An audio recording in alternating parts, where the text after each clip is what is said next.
Dito tayo ngayon sa ating kalabasahan. May tanim tayong kalabasa. So, para maganda na makabuo tayo ng kanyang bunga, may ginagawa tayong ang sinasabi nila na sungsungan mo ang may bunga saka may bulak pa.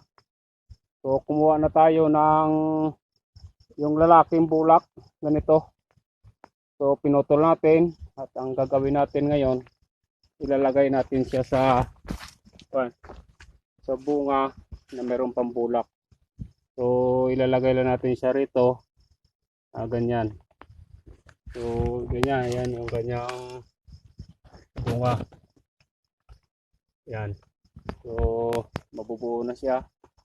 So, katunayan, may ginawa na ako rito nakaraang araw. Ito na siya.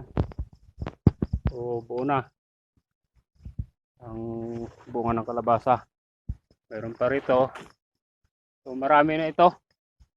Yung medyo malikot-likot lang. So,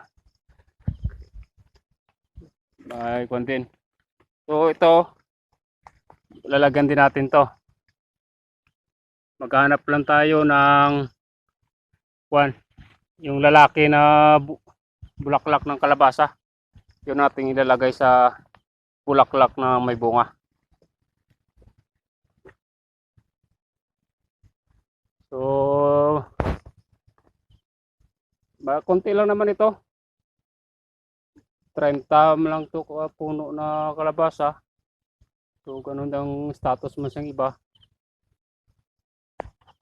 So, makaka-harvest din tayo. Mga ilang linggo pa siguro. Thank you for watching.